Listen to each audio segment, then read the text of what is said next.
Balake. Where is Balake at? My name's Blake. Do you want to go to war, Balake? I'm for real. Ron. Ron's here, and we're ready to go to war. Balake. Does my sound okay? Sounds good to me. Okay, good. Everybody, I'm joined today by Vanessa LaRose. So we're streaming on is this a new channel? Is this brand new channel for you? Brand new channel. The Gray Zone? Brand new channel. I've been having this channel in my name since you guys started the Aftermath. I did a couple solo videos. My response to it, I was very crying alone at the time, going through disconnection, and I was too chicken to publish them. So this has been, I have them, and I will release them, which will be really fun and interesting. But it's been a work in progress, and I've been having so much fun with Alicia and Mai's channel, Degraded Daughters of Dianetics, and we've met so many incredible people so far that it's just an even further step for me to take to have more expression and go live like you do whenever you want to and talk about things that are really important to me, and maybe even branch out from just Scientology, but the other things I do in my life in the field of mental health and peer support. Yeah, so let me try to pull it up for everyone who's watching on my channel so I can show them. Thank you. It's The Gray Zone with Vanessa is really the easiest way to find it. There's a few channels called The Gray Zone. Here, I'm going to pull it up here. Cool. Thank you. Ooh. The Gray Zone. Okay, and so at The Gray Zone with Vanessa LaRose. Can't miss it. All right, guys. So jump over to that channel and check that out. So we are streaming to that channel as well. Yeah. So subscribe. I'm going to be doing lives and stuff. We are airing this live on there, and I'm going to be talking about fun things like I feel in Scientology we were taught a lot of black and white thinking. Actually, my mother used to say, if it's not green on white or red on white, it's not true, which is like a deep internal Scientology thing. That's why you laughed, Aaron, because most people don't even get that. Will you tell them what that means? So all policy letters in Scientology are written on with green ink on white paper, and all technical bulletins are written on red ink on white paper. So people refer to policy as green on white. People refer to the tech bulletins as red on white. So your mom's basically saying, if it's not in an L. Ron Hubbard policy or technical bulletin, then it's not true. If it's not written, it's not true. But who writes it is really the funny part. That's like the mantra. Because it is L. Ron Hubbard writing it, which is what they're implying. But in my recovery from that environment and just becoming a whole person afterwards and not afraid of my own choices, I've come across a lot of concepts that were so black and white to me, even post leaving Scientology, that I wanted to look. I'm not following the way to happiness anymore. I had a lot of happiness rundown processing. I had to figure out my own moral codes and stuff. So that's kind of what I'm talking about here. Just a little bit of nuance, gray area, stuff like that. So it'll be fun. You're not even on the way to happiness. I'm so far off the way to happiness, but I still take care of my teeth. L. Ron Hubbard said that, but he didn't. Remember? Yes. Someone messaged me from Germany a few days ago, weirded out that apparently some Scientologists had gone around the neighborhood passing out, leaving way to happiness booklets on people's doorknobs and stuff. And apparently the German title of the way to happiness comes out to something like happiness without religion or something. And I was like, wait, what? How's that even possible? And then I remembered Scientology says the way to happiness, a non-religious moral code is like the subtext. Mm-hmm. And yet in Germany, it's basically happiness without religion. And I'm like, that's kind of dangerous for a group that calls itself a religion to be handing out a booklet called Happiness Without Religion. But they're all about secularism and disguising themselves as secular, because that was the concept of Delphi, right? So, oh man, you guys had a great live earlier. I have a few comments, please, before we start. The one I just did with Tommy? Yeah, I was watching that. So I'm going to tell you something right now. Yeah. Jordan Masterson is way hotter than Danny. I said it would be an upgrade. I said he's upgrading to the. I She's didn't upgrading. catch that. I didn't No, catch that. I said it yesterday. I said it yesterday. Like, he's hot. And I used to know him really well. And we would drive around in his car and stuff when we were teenagers. And I saw those photos you guys were going through. And I was like, okay, so Jordan is really attractive now. And he is there for her in an emotional situation. And you're so mean, but it's his niece, dude. That's his niece. Like, who's what's niece? Jordan's niece Is the girl, the daughter. is Danny's daughter. Yeah, and of if course. he wants to like be that man for her, I mean, there could be a lot going on here that we don't even know. So you're saying he could be the uncle and the stepdaddy? Yeah. Yes. Well, I'm just saying that he's smooth. I've spent time with him. Like, we're friends. I haven't talked to him in a very long time. I'm sure he would not appreciate me commenting on his family, and I'm very sorry because they were nice to me at the time. I don't know him now, and I didn't know everything afterwards, but I do know that I believe the victims, and I know what happens when you go to Scientology ethics. And what did you think about those photos? Did you think those were those photos like raise some eyebrows, or you're like, it was the one that Tommy pointed out. It was like you were like looking for this one, but you went by one where right before it was almost the way they looked at each other. I was like, oh, Jordan's like good though, because he's like really sweet too. Like he's Danny's, and you'll notice it's Jordan there, and I'm like, okay, but it could be, and you don't see Chris there, you don't see Chris Wadhams there. I mean, Chris Masterson, you don't see Chris Wadhams, even though Chris Wadhams and Bijou are super close. It would be, I'd more expect to see Chris Wadhams with Bijou than Jordan with Bijou. And can I tell you something? Jordan is a good guy. You know what he did one time? Fuck. This is the worst. I was mad at him. Do you remember the teen actor Andrew Keegan? No, but I'll look him up. Okay, so he was so hot, like on all of the teen magazines. Oh, he looks like Scott. He looks like Scott Baio. Honestly, do you know who Scott Baio is? Yeah, of course I know who. Okay, he looks like a younger Scott Baio. But so what about him? What happened? Okay, so anyway, one night we were out at I don't remember what it was called, the Well or something like that. One of the clubs that Danny and all that crew like owned for a little while.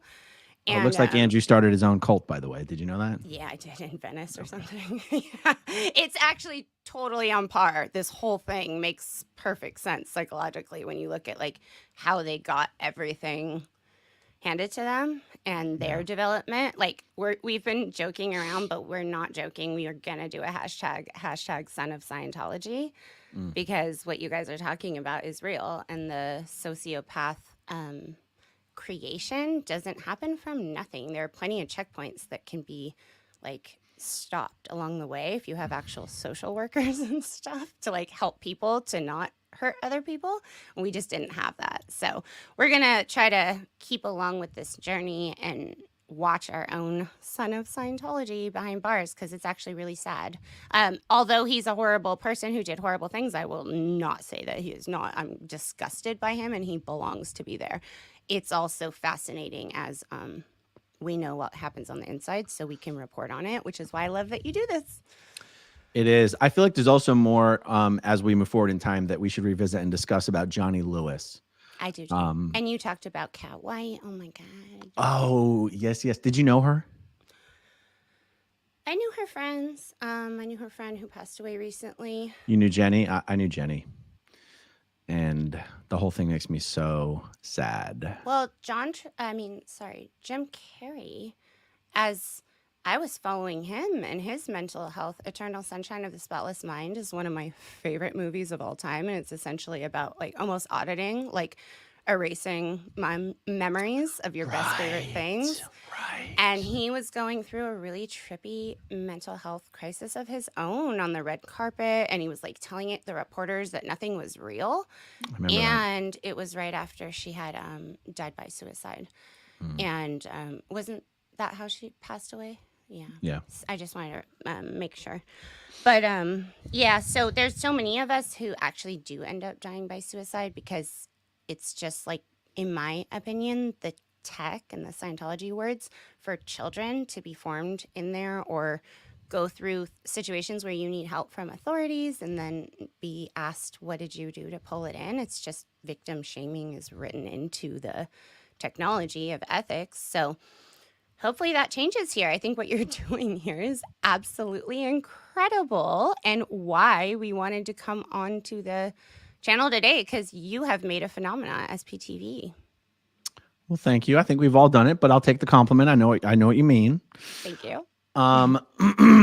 And yeah, so many, I think there's so many other people out there that I think can and will start channels of their own. And that's kind of what we wanted to talk about, was just some of the basics of a lot of the questions that people have with respect to starting a YouTube channel. What are the obstacles to overcome? Is there any particular strategy? Is there any particular goal? How do you go about doing it? And I hope you've got a list of questions, because I don't have a list of anything. I do. I have a list of questions. I'll finish my story because I got distracted. So what Jordan did, why he's a sweet guy, and Andrew Keegan, because they're asking about it in the chat, and I'm literally like, it was actually the opposite of what everything we've heard about Danny's behavior and how we knew of him as DJ Donkey Punch and all this.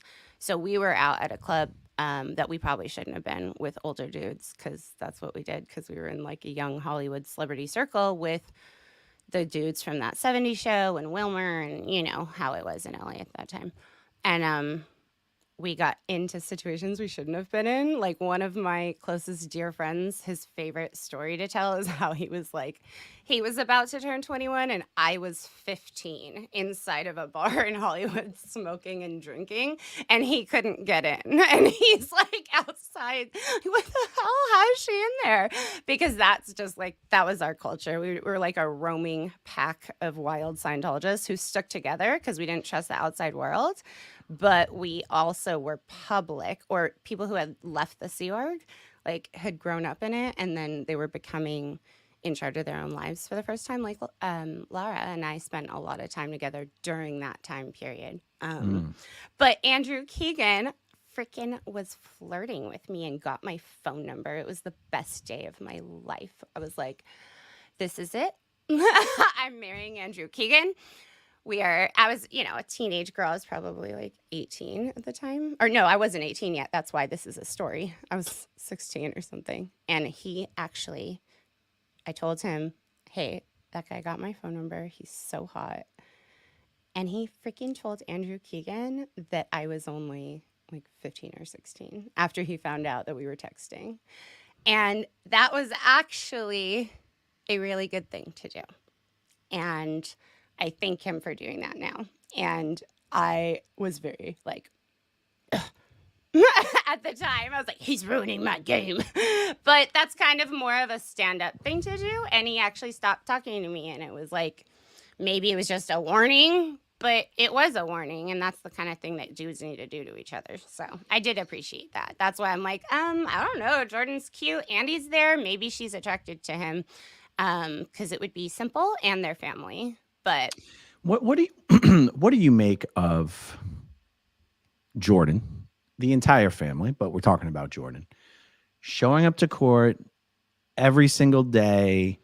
Do you think he believes Danny did this? Do you think he'd show up anyway, even if he did believe Danny did this? Because people in my comments are always like, there's nothing wrong with showing up for family. And I'm like, yeah, but that's not how Scientologists think. Scientologists don't particularly give a damn about family. Yeah. And if I was in Scientology and one of my family members was on trial for something I knew they did, you wouldn't see my smiling face in court every day. For sure. So what do you think? What's your take on it?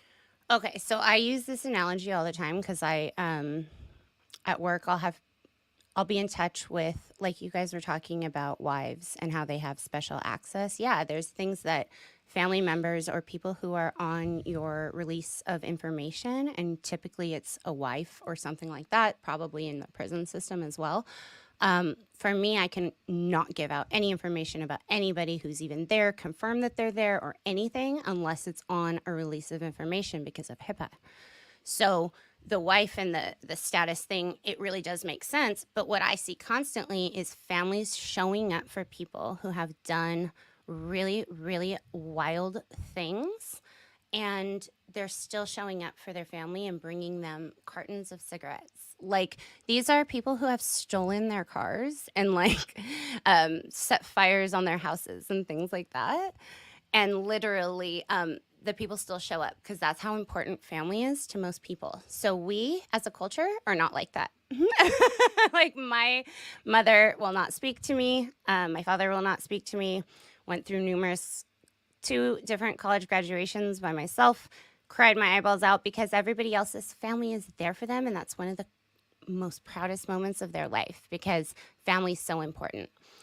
You're absolutely right. That's not a thing. And I think that Jordan knows he did it.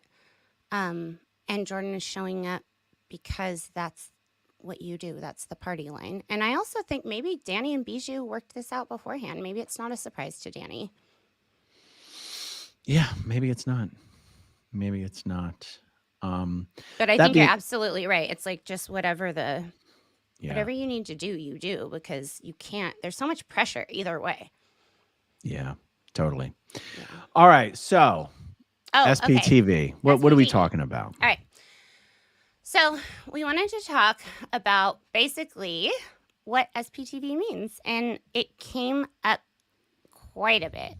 And it keeps coming up quite a bit that we're all these things that when Aaron and I were in person together and able to have this awesome conversation, like face to face, because online is hard sometimes. Sometimes you just have to be in person, and community is kind of everything to us in healing.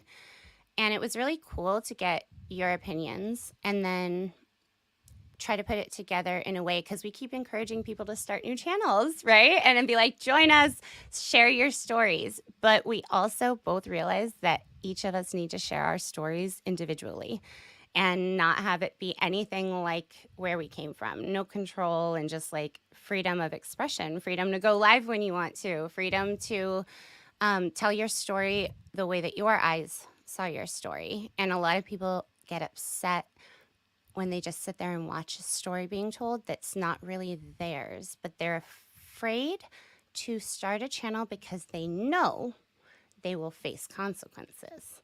It's not a if. I did make a very measured choice to start this. I did not think it was going to be easy, and it has not been easy. It has been days filled of a lot of things I wasn't expecting, to be honest. It's been only 4 months since we launched, and we have had so much fun. First week grew organically, and I wanted to do that because it was really fun to get to know people who have been supporting us and like know them well. And then I came on SPTV with you, and it started just snowballing, and we've had so many cool supporters that we've been able to meet. And I want everybody to have that opportunity. Everyone who has started a channel after coming and doing an interview with us or me or you or anybody out here, I feel like they've really felt support in a way that you have maybe never felt before if you didn't have a parental experience, like maybe traditional. People send, Liz Ferris shirts and stuff, and she's like, it's so soft, like a mom would. And it's just so nice that we have this environment. So for me, SPTV has to do with us having this hashtag so that we can get onto the algorithms and share our stories individually from our mouths, if you want to, right? And if you're ready and prepared, and it's not going to hurt your mental health, you're not going to lose family members, that if you lose them, your mental health will actually crumble. Please don't do that, right? But I mean, what do you think about it? What's your opinion, Aaron? You started it. Opinion on like just what is SPTV in general? Yeah, I feel like we've kind of been under attack from a few like voices here and there. And for me, when I came and started, I got a lot of comments saying, join SPTV, join SPTV. And I think the last thing you want to do to a former cult member is tell them to join up with former executives from their cult. Like, it honestly freaks you out. It freaked us out. I'm not gonna lie, it freaked us out. Everyone kept saying, join SPTV, join SPTV. And we were like, we're not really here to like join a cult. So I actually see that viewpoint. And then you and I were talking so much, and I was like, wait, this is not what this is. Yeah, that's unfortunate because that's a bit of a misnomer. I Yeah. can only assume, I can guarantee the people saying that are viewers who've never been in Scientology, right? Like no one, I'm sure other people who do Scientology Absolutely. videos weren't like join SPTV because No. it's not a thing to join. It's not a thing. Exactly. It's just, and that's probably the conversation you're talking about. Yeah. So That's like, exactly what I'm kind of hitting on. And I thought we should talk about is because it has, since I've been here, been a very different experience. And we're not the aftermath. Like I'm not the aftermath when I hashtag SPTV, right? You are on that board, right? That's a different thing.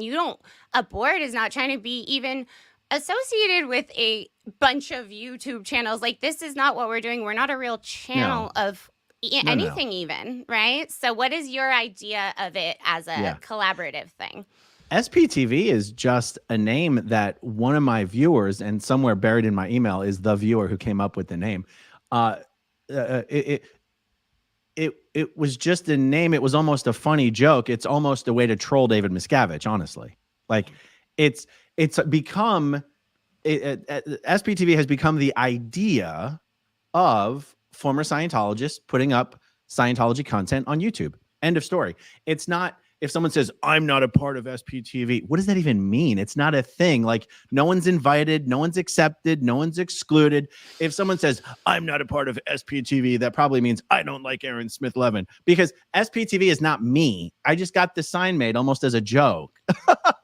Well, but that's what I wanted to clarify. Yeah. Like straight up, it's not Aaron. So what I see when I talk to you, and like when we talk a lot, I realize that you're in a position of leadership, but you didn't ask for it because you're actually helping so many of us through starting channels. And we're asking about StreamYard. We're asking about how do I even schedule things? And you are being so patient and helping so many people. And I really freaking appreciate it. But at the same time, how much can one man do? Like you're on Cuomo, dude. You were straight up so kind to like take the time to walk with me through a PDF filler. Remember? And I had to actual be like, sign here, because you were so busy, right? And you're actually taking the time to help all these survivors of Scientology who are ready to share their stories. They're here, they want to talk, but they just want to do it in a way that's effective, and you're trying to help. So that's why you and I have been talking about maybe we figure out some instructional videos for people who want to like do SPTV and how to just link websites and stuff like that, right? Like no, it's you know, I do consider it not there's things you do that because you love and want to do them, and there's things you do because you have to do them.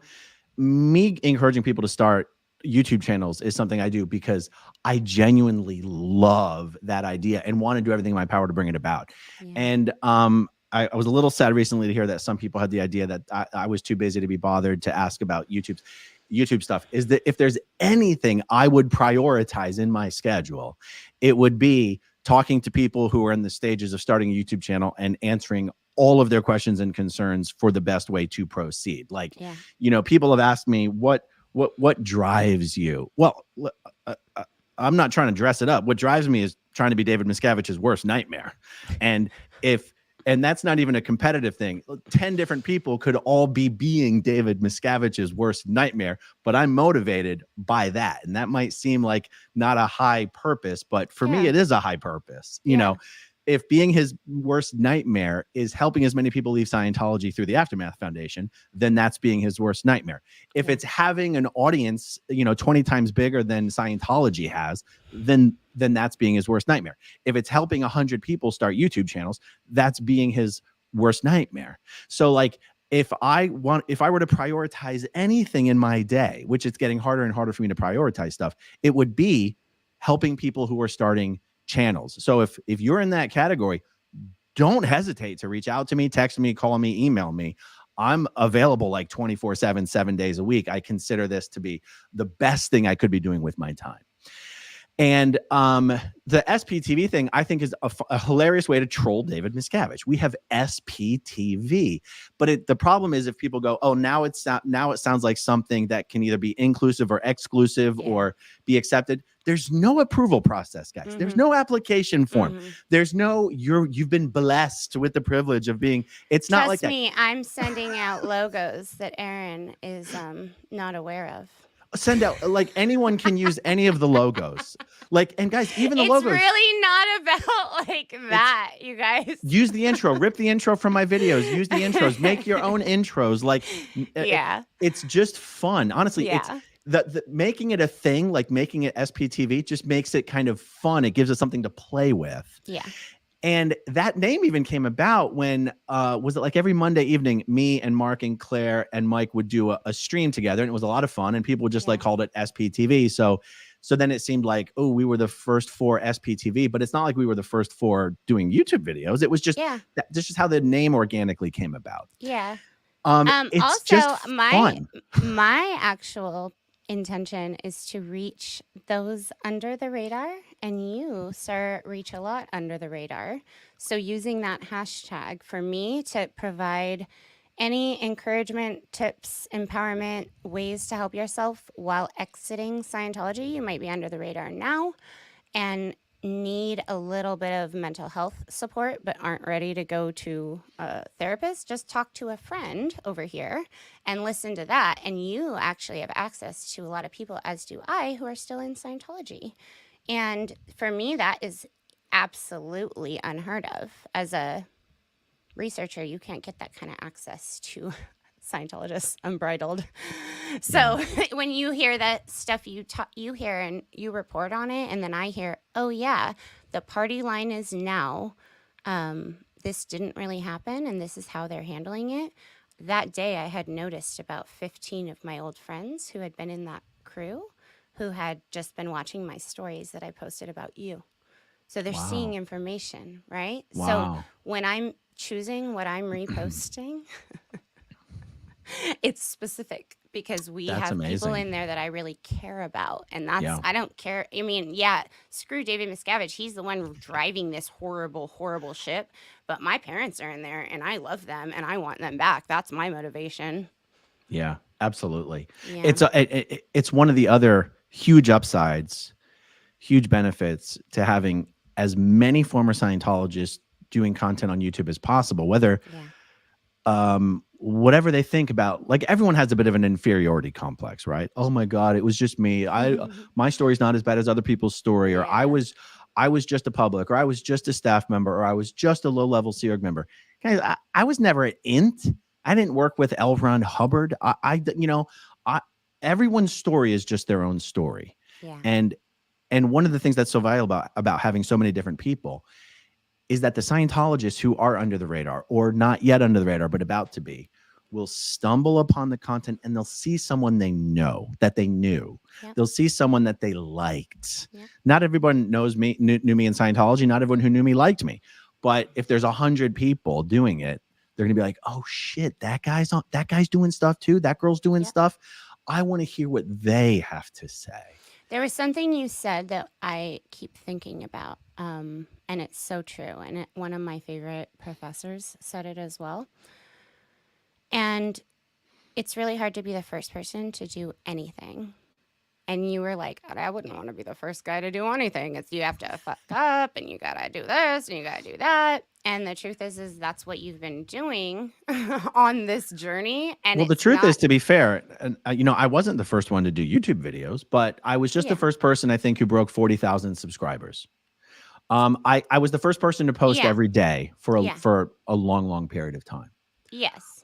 But for our generation. So the point I'm getting is that I don't think that the viewers that you have so many viewers, I don't think they understand how many of us are out of Scientology and not willing to speak up because of fear of fair game.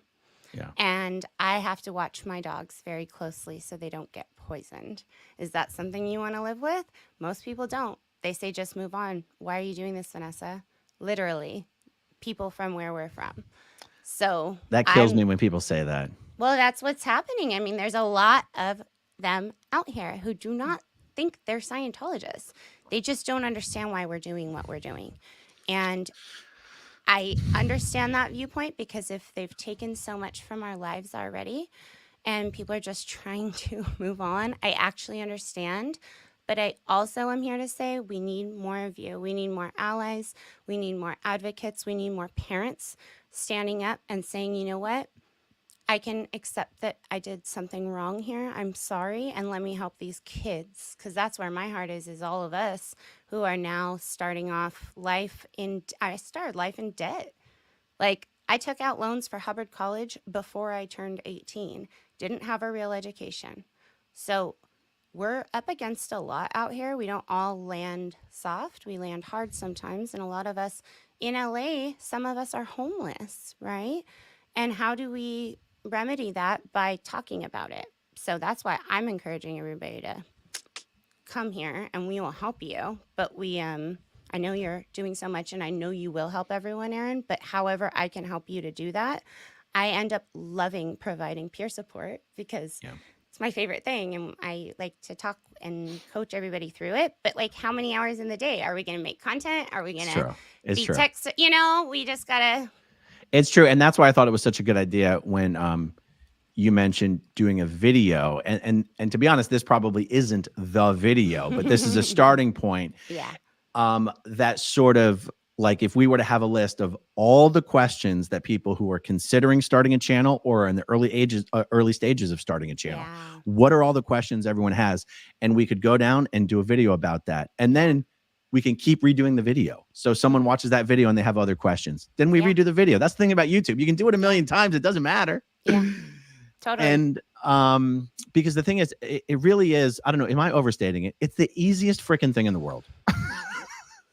Am I oversimplifying? Here's the question. I do have a question that I was going to ask you because you said it's a really common question. And I do want you to be able to answer it. Yeah. So people say, what can I bring to the table and what would I be able to contribute? Because we have a way of thinking that we're not cool or you're not unique.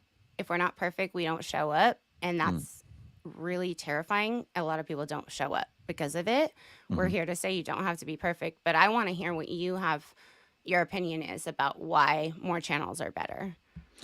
Well, more channels are better just for the reach and people finding someone that they know and like and can connect with. You know, but people are more willing to hear information from someone they already knew and liked in the past. But the answer on what can I possibly provide to the table, no one should be thinking that they have to bring something brand new. Their own experience is brand new. No one has heard their exact experience before. There's also, even if someone's like, oh my God, I couldn't, everything I have to say is something someone has already said before. Who cares? You think everyone has already heard that person say it? Like I do a video. Just because I do a video doesn't even mean all my own subscribers even heard what I said in that video. You know, like I have 200,000 subscribers. My videos don't all get 200,000 views. Some of my videos only get 30,000 views. So the idea that just because someone has said something before on the internet somewhere means someone else shouldn't say something similar again is just a false idea. Now, there's, even if someone is still like, yes, but I'm insecure about what I would really be adding. One of the best ways I think SPTV channels, and you have to understand, when I say SPTV channels, I just mean former Scientologists on the internet. It does. When I hear someone say, I'm not a part of SPTV, I go, it's just, what does that even mean? Except I don't like Aaron Asmithlevin. So, but here's the perfect way for SPTV channels to use each other's channels is, let's say I do a video and someone who's starting out a channel watches that video and I discuss something that they just have some other thoughts on. They should clip my video and go, I saw something today in one of Aaron's videos that I wanted to expound on. I wanted to add, I wanted to tell you a story about this. Let me show you the clip, and then show a 30-second clip and be like, I've got a story about this. Well, no one's heard your story before. It doesn't matter if someone else had a similar story. No one's heard your story before. And honestly, when on your channel, you're reaching a brand new audience. This audience is not limited. So if a new channel starts putting up content, it's not like the only people they're reaching are people who are already subscribed to me. They're reaching an entire new audience. And yes, there's always going to be overlap. But you'll notice that I will use other people's channels that way when I have enough time to do so. I'll go, oh my God, Mitch just did a story about this. Or recently I took a story that Matt Pesh did. Yeah. About, oh my God, I even forget. Oh, it was about the fact that the FBI had asked him to go back in and help spy on Scientology. And I was like, oh my God, you guys, I got to show you a clip that Matt, right? It's an excellent way to use each other's content as a springboard and an inspiration for additional content. It is. And I will tell you right now, I tried to do it last night. I still don't know how. What? You tried to do what? Like do a reaction. I literally was like, do I have to go into Canva to do this? Like I couldn't even figure out. This is why we need to help each other. That's and an example. I know that you're about to hop on Cuomo. No, I'm not. What are you talking about? I know, but hypothetically in my head, you're literally really busy because that's the last time I talked to you and you were being so sweet, taking the time to help me. But when I'm trying to just not bother you, I guess, I'm like, well, that would be cool, but I guess I'll YouTube it. And I think we end up spending a lot more time just doing dumb stuff, like for technical stuff, because we don't just call Aaron or something. But you guys can call Aaron if you need help with the channel. I'm giving you permission. I mean, literally anyone who contacts me, I say, feel free to text or call me anytime. I mean, I'm a night owl. If I happen to not be available, I'll return your text or call as soon as I am available. Like that's just the gear that I'm in. I'm sort of always on. That's not just a show for the camera. That's kind of how I am in real life. Concerns me. Burnout is not one of my gears. I don't know. I haven't experienced that gear. Maybe when I hit that gear, I'll hit it hard, but audience, if you'd like to comment in the chat, I need a little backup. But hold on. No, but honestly, but I think it's important for people to understand that no one should feel like, oh, I don't want to inconvenience Aaron. Now at the same time, people should be able to reach people other than me who can answer their questions as well. That's fine as well, of course. But I don't want anyone to ever think, oh, I'm never too busy. I might be too busy to answer the phone right now. I will call you back later for sure. Yeah. But also, but to your point though, there's still value in what you're proposing, which is, but everybody shouldn't have to call you. I totally agree. It doesn't make any sense. It's not efficient. It's not, it's what we would call a bottleneck. Dev T, total Dev T. Developed traffic. So we on need an executive's lines. Stop. So honestly, we should put together, and I really like when we talk about putting together these videos, the idea that we could literally redo the video the next week. We could redo it the following week. We could redo it the following week. What are some of the most common questions about starting a channel? And let's just do a video about it. And we can send the video around to everybody, whether it's a publicly broadcast video like this, or maybe one that's unlisted or private or something like that. Honestly, I kind of like it being a public thing, so that I do too. Yeah, I think my favorite part of all of this is that everything's on the record. And we never had that. Like we were just witnessing everything by ourselves. That's right. And we were like, so it's almost like if we're not doing lives, we have to tell each other what each other said. But when we're doing lives, we're just talking. And it's on the record. It's like the best version of, having a phone call, except nobody can misreport what was said on the phone call. Totally. I love it. And I love that you want to help all of us. It's honestly what inspired me to start the channel. I would not have done it. You're so generous. You're like, a lot of people have been so generous with their time and help getting me going, and especially the Never Ends and people who you have built like a community here. And I want to help in any way our people. And so I think us doing this, whether we do lives or we make instructionals or whatever we talk about, will only make people suffer less who are inside of Scientology if they decide to walk away, and they will have a way to help themselves and have community and support. What's wrong with that? Yeah, I totally agree. One of the things I said to you on our call yesterday, the day before, was I said, but when people call me, they're usually not calling me to be like, how do I do a screen share? They're calling me more like, I feel like I have more conversations with people handling their reservations for why they're somehow not important enough or valuable enough to do their own channel Yeah. than I am, telling someone how to do a screen share, or something like that. And so Yeah. that's why I was like, I really, really want to talk about Yeah. the importance of it, and that you don't have to have something amazingly important to talk about. Like I actually, that's how actually in the early days of my channel, how I used to think about videos, that everything was very important. It was very, oh my God, once I've said it, it's been said.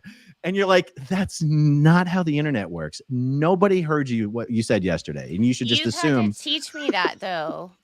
I mean, it's not normal to think like that because we've had our words like thrown back at us. Like I straight up have PTSD stuff from like, don't backflash, things like when you do that kind of stuff and you're trained to like be sensitive to that kind of stuff, it can be super challenging. I really think that perfectionism is like the fail safe that LRH put inside of us so that we just never speak up. And by not having to be perfect and just doing this like a human being, there's so many people supporting from all different backgrounds who understand it through different ways.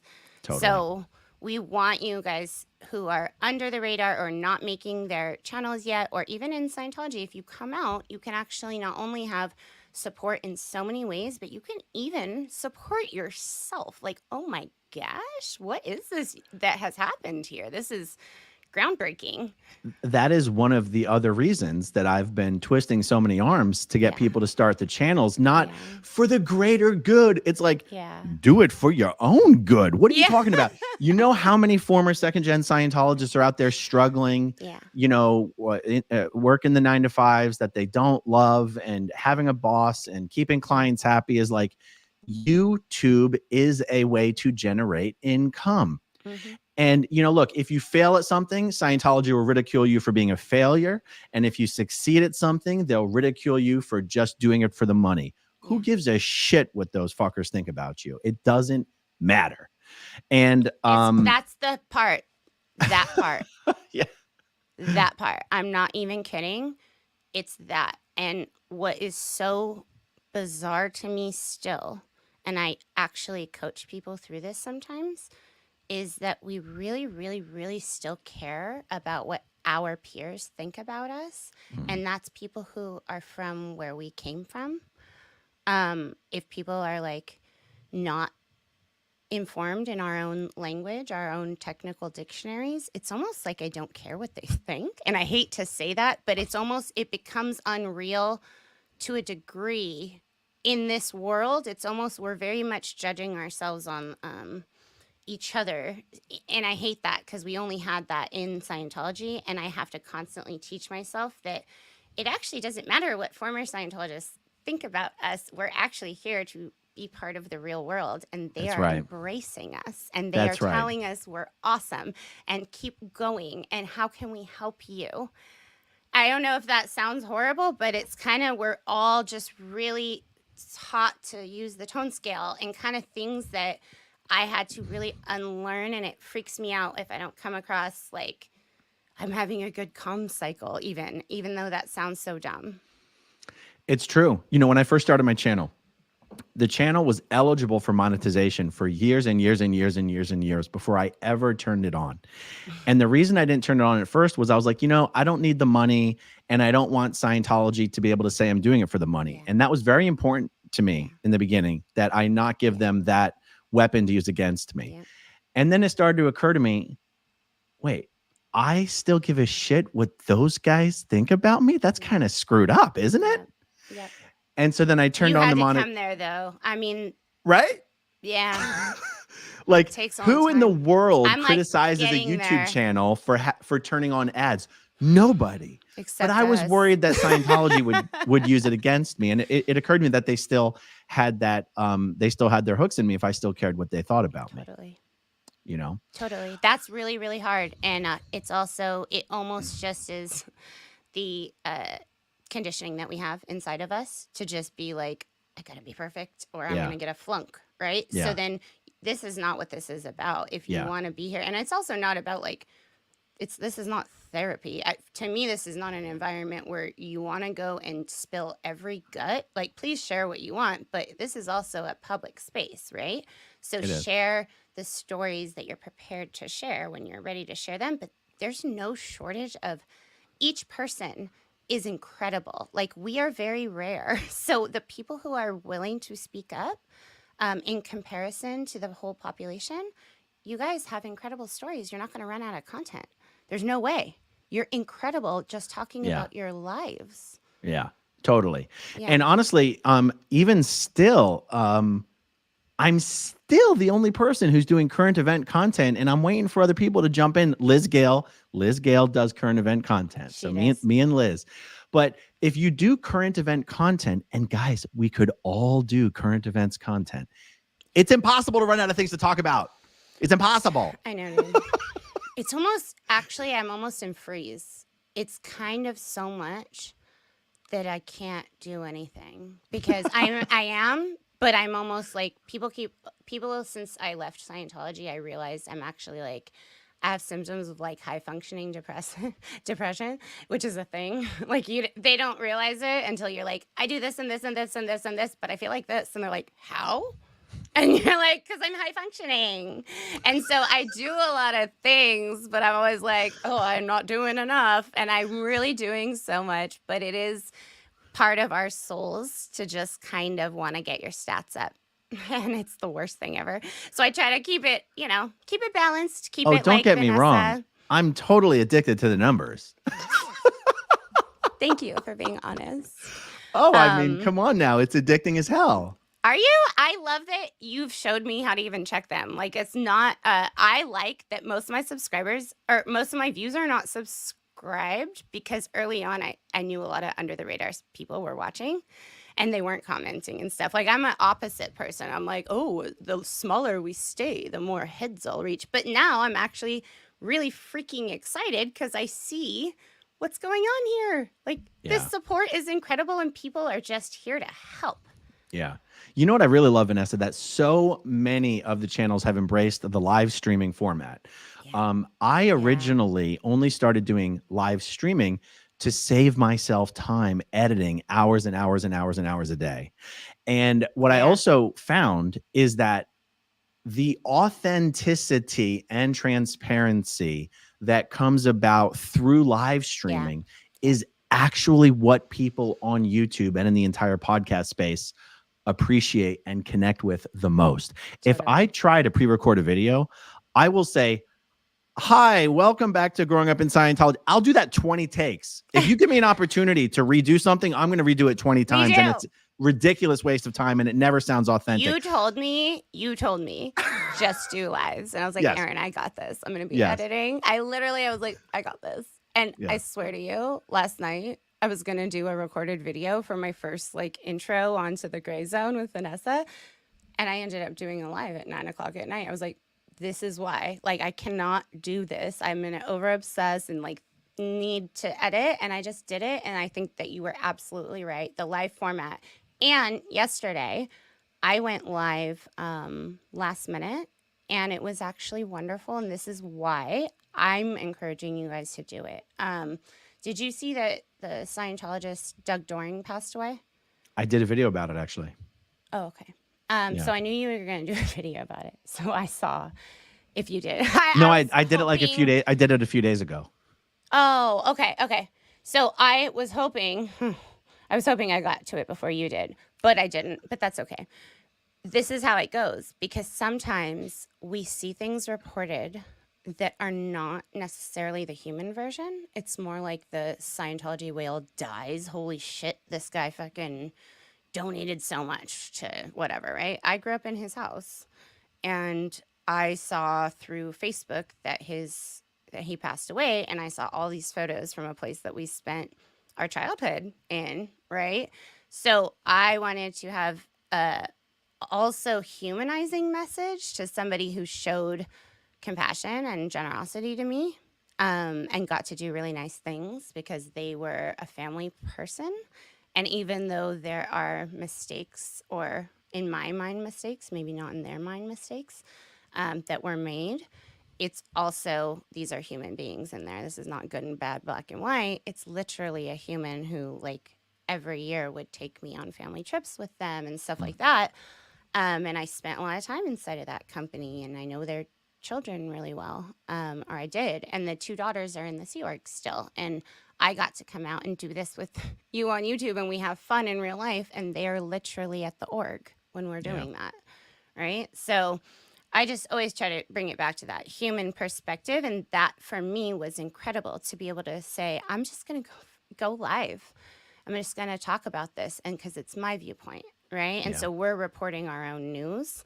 And I'm not always like, I want to be the hot breaking thing. Because to me, I would rather actually watch you to talk about it, because I know that you're going to have a lot of information. And you're talking to people who maybe I don't talk to in a certain thing. Or if I have information, I'll text it to you and then you can include it, right? But we kind of like try to get our facts straight and not speculate. And I love that. So I don't know. Yeah. Yeah. I'll tell you, when it comes to certain subjects like the Danny Masterson trial and the civil trials, I tend to do original content because I'm kind of plugged into the loop on those issues. But when it comes to other subjects, I almost rather do a video about someone else's video so I don't have to do all the damn homework to prepare for my own video. I'd almost rather do a video about someone else's blog post, or, you know, I'll do videos about Mike Rinder's blog post. I'll do videos about Jeff Augustine's blog post. It's actually really entertaining when you do. It's better. Yeah, Like, and it's bringing that watching you information to a different process it. audience. Yeah. Yeah. Yeah. And so that's the other thing I wanted to encourage people, if they think, oh, I would run out of content, do content about other people's content. Like, this is a perfect way for us to have kind of a symbiotic relationship as a community. We're not competing with each other. We know people who are infatuated with being the first to break news in our community. I couldn't possibly care less about being the first to break news. Yeah. Again, on the lawsuit stuff, I happen to be plugged in enough that I'm very often talking about something for the first time, but that's just a matter of circumstance. Totally. I would rather do content about other people's content because it's easier. Because you're lazy, and you I'm told lazy me that as fuck. from day one, and I kind of didn't believe you, and I now believe you. Like, you've proven it. You are like, this would be easier for me if you guys did this, and I'm like, is he being for real? And he is being for real, you guys. It would be easier for him if you just make a video, and then he can respond to it. That's what we're asking here. That's right. That's right. Wait, so let's tell people how they can get us the questions. So if you guys have any questions, right, why don't you email them over to me. Send them to Vanessa. Aaron doesn't have an assistant, so we're going to go with send them to me. degradeddaughtersunite@gmail.com. We're going to get those together, and honestly, we are happy to answer them. I think it's not fair for anybody to think that SPTV is anything other than just literally just this funny, loose idea of former Scientologists speaking out. And any way that we can help support you guys do that, this is why we're here. Yeah, absolutely. There was something, the idea that, oh my God, I wouldn't want to do it unless it was really polished and perfect. Yeah. The thing about the authenticity and the transparency and the relatability is just be exactly who and what you are, and don't worry about it. Like, I mean, Reese Quibell, Relatable Reese, is a perfect example of, when she started learning how to do the live streams, I was absolutely cracking up watching her stuff, because she'd be like, can you guys hear me? She'd be like, for like 2 minutes, guys in the chat, can you hear me? I love that she does that. She's so funny. She has absolutely no shame. I have all of the shame. And so I would say lean into it. If you're like, I don't know what I'm doing, then get on your stream and be like, oh my God, you guys, I got no idea what I'm doing. Yeah. Welcome to the shit show. Yeah. I'm glad you're here watching the monkey at the zoo figure out what's going on here. I grew up in a cult. Hold my hand. I grew up in this. a cult. Sorry. I don't know what this machine is I'm using. Like, just it's the more authentic, the better. You don't have to be anything other than exactly what you are. Absolutely. You know, absolutely. It's the whole long form podcast space has become so popular because it's just people shooting the shit like they would if they were hanging out. And that is really what we're doing, except we're usually talking about Scientology shit. And yes, I do all the current event stuff, but that's honestly because it occurred to me a year and a half ago that nobody was doing videos about the current event stuff. The blogs were doing all the current event stuff, but there were no videos. And I was like, well, I'll just get up and do videos about what's in the blogs. I mean, literally, you were like, oh, there's a hole. I'll just fill it. And then all of a sudden we all can just talk about it. It's actually really, really cool. And big thank you too to doing that, because I was telling you all of this because I was able to go through the experience of not even knowing what this is, but knowing that we're friends, right? And I trust you and we can talk and I can call you and you're going to coach me through something. It's not an OSA trick. And that's what we have to deal with when we leave Scientology and we decide to start speaking up, is we just have to think these things through because of the history of this organization, the amount of funds, resources, everything. And it's not something fun to be fair gamed, but there's so many of us, you guys. They're not how they used to be. They're not having the effect. They're being razzed daily. Sweet women are crocheting Xenu outfits. It's driving them wild. And like, this is a fun time to join. I think that's kind of the point of the message. Like, I do have a bunch of questions, but these are things that we can talk about, I think, in depth. Get this. I'm going to run because I have gotten so many, not right now, but in just a little bit, physicals for my actual job. Because that's required when you work in healthcare. You have to go get TB tests, you have to go get physicals, and it feels like it's all the time. But this is the opposite of our growing up in Scientology, you guys. I just want to state, we did not go get medical required anything, or TB tests, or vaccinations, or anything like that. And my real job working in healthcare now is the opposite. And as much as other people hate to complain, I love it. Are there some questions you wanted to tackle right now? Yeah. I mean, we certainly can. I mean, I definitely want to see, first of all, what the stars said. All right, let's run through some of these and then we'll tackle some of what you've got there. Okay. And I'm only going to bring up ones that are on topic, guys. Just because. Okay, Lewis asks, can I put the SPTV logo on all my videos? Absolutely. Nobody owns them. Nobody controls them. Nobody has the rights to them. You can do whatever you want. What's up with the commercials or the intros and stuff? I've actually gotten a lot of questions about that. What do you mean? Like, is there a way, should we build some place to deposit them? I know you'll email anybody anything they want, but here's the problem that came up with having a single repository. Okay.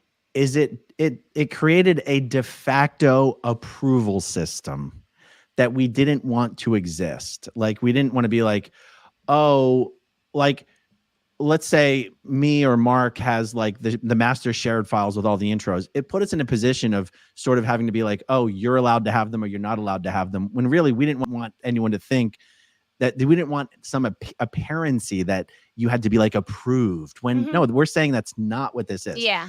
So first of all, if anybody just emails me asking me for them, I'll send what I can. But also you can just rip them from the videos. Like, I know most people may not know how to do that. And perhaps that's an example of a question.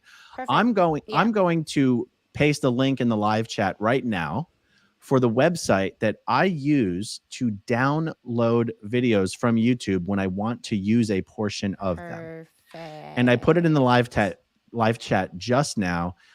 It's called, it's literally just, you put in the link and you can download anything from YouTube. Once you download it, you can throw it into an editing software. Now, I use Adobe Premiere Pro because you can subscribe to the full suite of Adobe products for like $20 a month. Yeah. And you can just, so if you want to use anyone's intro, just copy it from the internet, put it in and just slice it. Oh. You don't. That's how you use it. That's how you copy it. That's how I Okay, used 'cause my I wanted little. that really badass Dianetics volcano one that your friend had sent, and Who did that one? the friend who I was like helping with those really cool badass ones, who made Kelly? it. Kelly? No, it was a man who you connected over email. Oh, I remember who you're talking about. Yeah, and he made a really, really sick Dianetics one, and I was like, Mhm. "Can you send me the file?" But I didn't even think about recording it. See, these are the conversations we need to be having. I'm not like a tech wizard, you guys. Yeah. So like if someone emails me, I will send what I can, but everyone it's in everyone's power just to get it themselves from Yeah. what's already on YouTube. Yeah. Yeah. Like empowerment. We're empowering you guys. That's right. Exactly what I wanted to just cover today. Honestly, it's like if you want to, there's no approval process. There's no gang initiation. There is no you're in trouble if you say your opinion.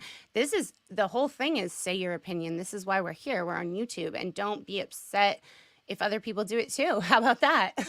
That's right. And I don't want to completely ignore the human element. If someone's a Yeah. flaming asshole to me, I'm not going to want to help you. I mean, Yes. that's human nature. Okay, fair enough. Fair enough. That's You know? absolutely a boundary that is acceptable if someone treats you disrespectfully. It's You like, I don't- can't- oh, you do you know, I not. don't- You are I not don't Mother owe it. Teresa. Right. Yeah. Yeah. And so, but I want to bring as many people into the community as possible because Yeah. that's would be David Miscavige's worst nightmare.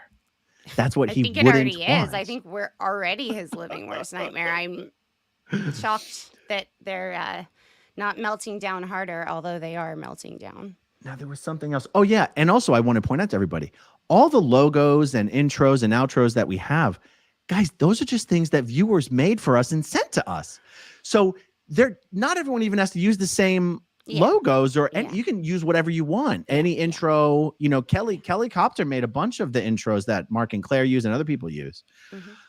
So anyway, I just wanted to mention that. No, that was a very important point too. It's not any kind of imagery sign like religions use like certain things. It literally use whatever you want. I think it's adorable to just have the SPTV thing because people kind of know that they're ex-Scientologists talking. Exactly. Oh, how sweet is that statement?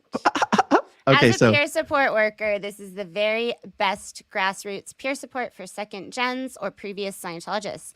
As a never in, I'm so happy to be able to support you all. Thank you so much for being here. We really, really, really appreciate it. And in peer support, our greatest tool for everything is our own personal story. That's why I think this is incredible. Yeah. Okay, let's see. I'm not sure what Lewis is talking about here. In HCO, SPTV was a I real am. thing we watched before events. Yeah, what's he talking about? He said that SPTV, when you were watching in HCO, they actually showed a video where it actually said SPTV, and it was a real Scientology produced video. That's what I thought was amazing. Maybe What Mark was it? knew that. What was it? What was the video they were watching? Tell us, Lewis. It was some kind of training thing, or it was some kind of I don't know, because we were talking about those videos where we were talking about the cartoons that they made of like Mike Rinder. Was Mike even in the cartoons of the insane posse of SPs? Oh, We I were think so, talking yeah. about that, and it had something to do maybe along those lines about suppressive people, but he said it was called Suppressive People Television, and it was That's actually amazing. their own marketing. So we're using their marketing. That's amazing. People have noticed that on Twitter, at SPTV is actually Sony Pictures Television. So that was an accident. Okay, now Anon here, and Anon is an under the radar Scientologist here. Okay. He goes, for me, it's not about fair game; it's about family. Oh, absolutely. I think I think this was a portion you were actually talking about former Scientologists who would say to you, "Why don't you just move on? Why do you do this?" Right? Yeah. Yep. Let's see. Lewis says, I have a hard time believing under the radars. Yeah. You know, I feel differently. I was under the radar for many, many years, and I would have been perfectly happy to stay under the radar forever. I thought I could be very helpful. as an under the radar person. I was leaking info to Mike and Marty and all that kind of stuff. I have no problem with people who are under the radar. It's something you think will last forever, but it won't and it can't. And that's fine. I think you can stay under the radar for as long as possible. And just know that when you're ready to come out, you've got an amazingly supportive community that will be happy to have you. I want to clarify, there's two versions of under the radar. Go ahead. What kind of under the radar are you speaking of? People who are absolutely in 100% agreement with everything we are doing and saying, but are staying under for either family reasons or business reasons. You know, parents, children, that kind of stuff. Okay. But what other kind is there? So I spent some time in a weird purgatory where I actually had lost my parents for 6 years and still didn't want to be fair gamed. And I didn't comment on your videos publicly even. Oh, okay. So someone who's already out of Scientology lost everything and still is not using their voice to speak up because they have terror in their soul of fair game. I guess that is also under the radar, isn't it? It's a different level of it. It's just an experience I had I felt like I was still under the radar, but it wasn't under the radar because I was in Scientology and hadn't made that choice. It was because I'd lost everything already and I couldn't have them attack me. I was too fragile. That's right. In fact, the first time that you and I met is when I was out in LA with my friend Nathan and we met up at that pizza place. I think you were already out of Scientology, but you were kind of under the radar. Yep. Right. And you were always doing this and I was sitting at home watching thinking, I wish I could tell Aaron this right now. And now we're doing it. Like literally, it's kind of actually really cool, you guys. And it's not anything anybody should keep from you, even yourself. Like to be able to use your voice, not fear repercussion. Like really, what are they going to do? Like I know That's the thing. wild. Yeah. And you and I have talked about even like, what does SPTV mean as far as who's on people's channels? Like they make it so much like if you have someone on your channel, you're going to die on the cross for them. Like it's not really true. Like, you know, it's just not that deep. It's just not that deep.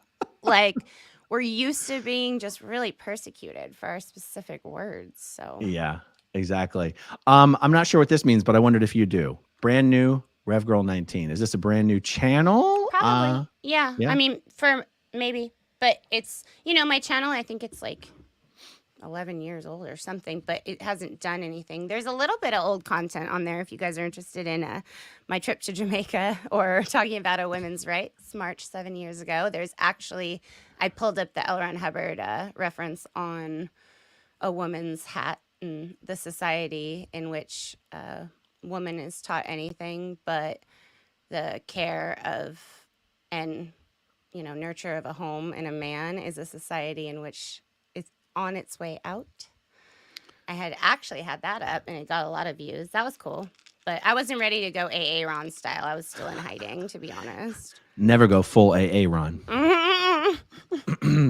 I'm honestly still not going full AA Ron. Like there's a line I haven't crossed yet, even though I'm here today. It's kind of like, you guys know it too. Going full AA Ron means bringing hats into the situation. Oh my God. This is from Tommy. Shit. This is directly from Tommy. Tommy and those captain hats, I swear to you. We got to get the black ones, the anarchy ones. Those are way cooler. Like, oh boy. Yeah. All right, let's see. So someone needs, Kendall Link says, someone needs to start an Under the Radar channel where an anonymous can interview other anonymous OSA Under the Radar listeners. That is asking for trouble. It is. But I have thought about doing the whole voice changing thing with some people. They've really wanted to come on and not wanted their identity exposed. But then they get too worried. You guys, we're really dealing with a lot of fear. It's a lot of fear for speaking up. And I just want to make that very clear. It's not just like I'm not feeling like it or I'm lazy. It's like I might have a mental breakdown if they come after me too hard. And you know what, though? that is actually a perfect explanation for why it's so helpful to have more and more people do it. And one of the values in being so prolific and putting up content is like, I live 5 minutes from Flag and they can't do anything to me. What does, and this, not to put anyone's concerns down, but what do you have to worry about? Like, if they were going to try to destroy anyone, wouldn't it be me? They know where I am right now. They know what I'm doing. If I'm live, they know exactly where I am right now. They could, there's a million things they could do to me and they don't bother. Why? Because I'm pretty sure you and I have gotten it the hardest out of a lot of people on SPTV recently, just very recently. I've had a lot go on that I have not posted or talked about just for legal reasons. And I don't want to dox anybody or give out anybody's identity until I have absolute proof. And as we know, our former religion likes to move money a lot and make it very hard to prove things. So I've had quite a bit of it, and I'm still here to say, do it. Like, that's exactly what Aaron is saying. I'm in Los Angeles. They walk by some of my work and leisure places all the time. I'm right there. We were out on Hollywood. Aaron and I were on Hollywood Boulevard looking up at author services. I mean, they couldn't have been happy about that. So this is an organization that has a lot of resources, but Aaron and I are here doing this. We're dealing with it. And I'm telling you, it is not cool. It's worth it to have your freedom of voice. Yeah. And the more they do, the more we can show, sorry, guys, that wasn't good enough. It didn't work. Nice try. Yeah. Good. Congratulations. It didn't do anything. So, all right, let's see. Russ Hampton. Aaron, please give this to Goldie for all that she does. Keep up the great work. I do pass all these on to Goldie every now and then. But I'll tell you what, I did put a link to Goldie's Buy Me a Coffee page in the description down below, so you guys can.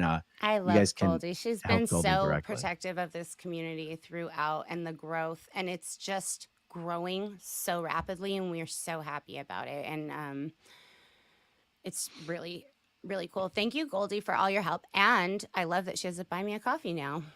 Yeah.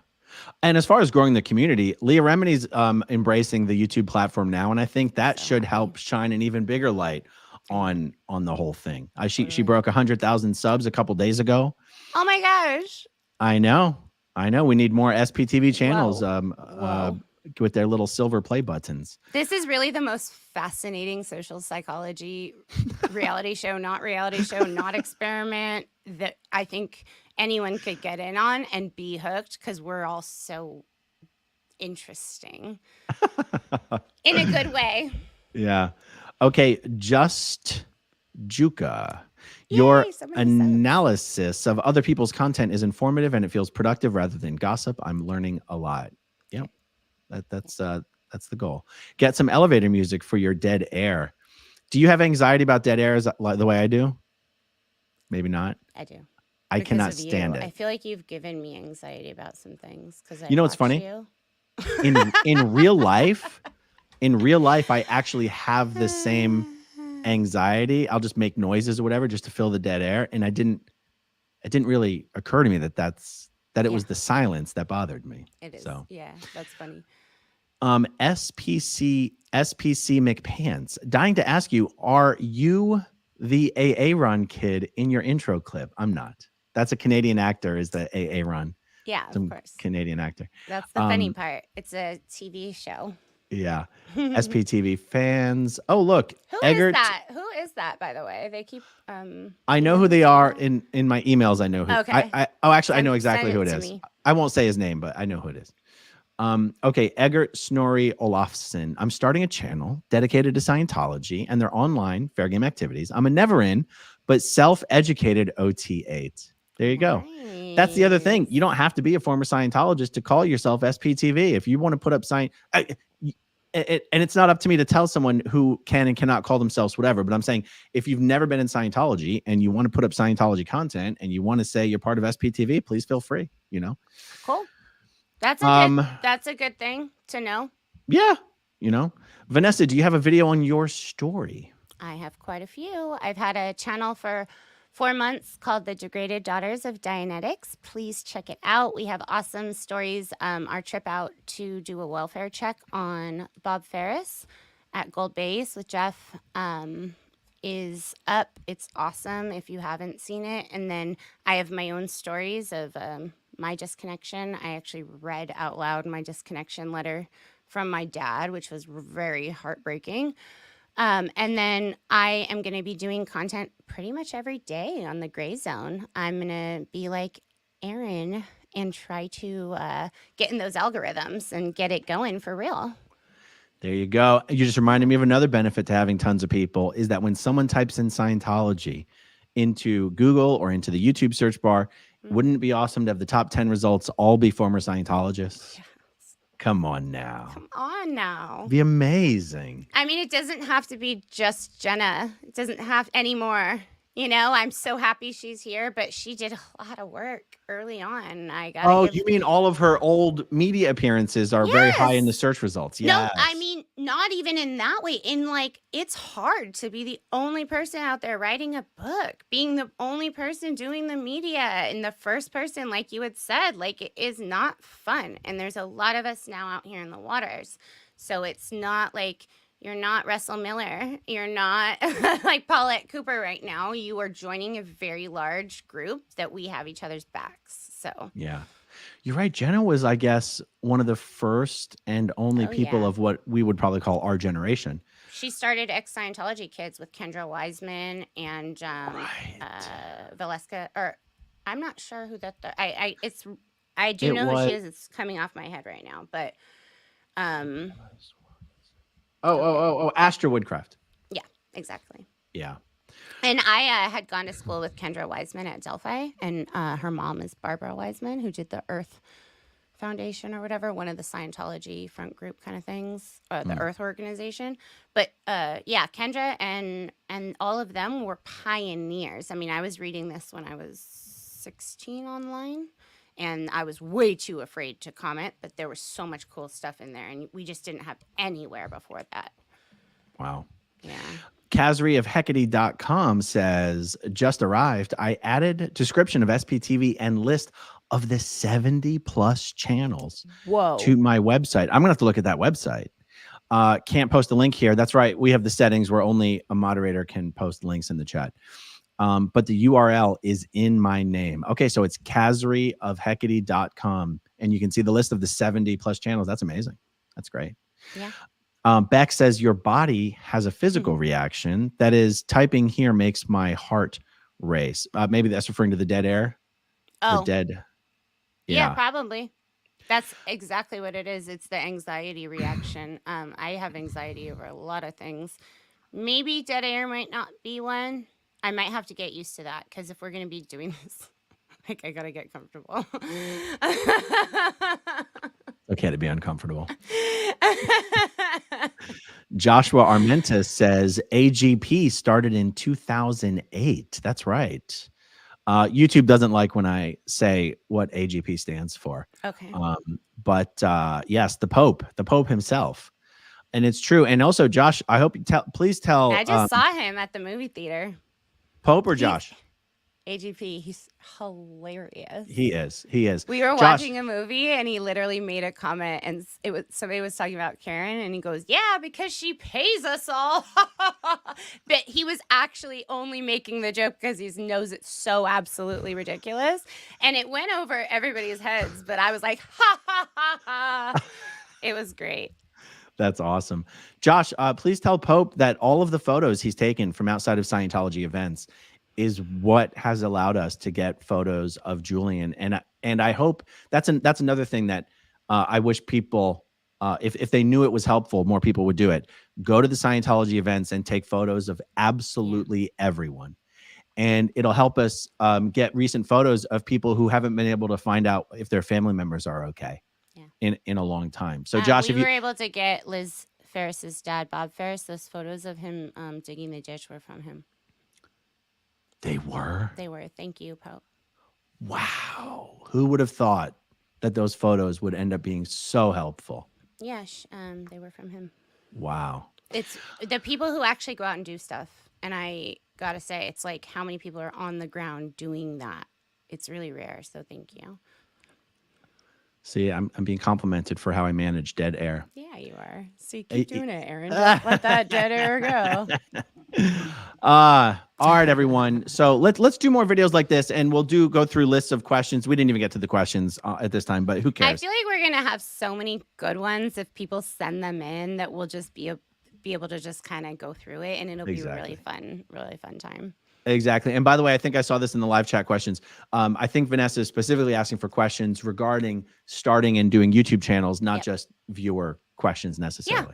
Yeah, no, just if you guys want to start an SPTV channel and you have questions that you are kind of concerned about, or how do I even do this? If you would not mind, degradeddaughtersunite@gmail.com. Send them over, and then Aaron and I can go over it on a live and actually discuss how to make this thing happen. It's a how-to thing.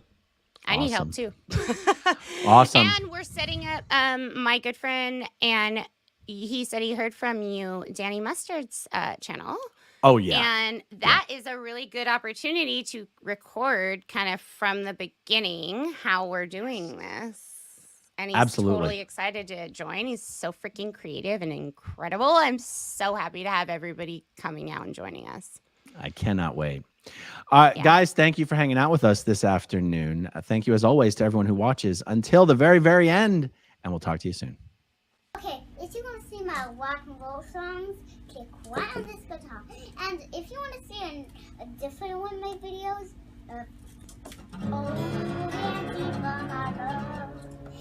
then you could click right inside here. If you have subscribed or not, subscribe right here.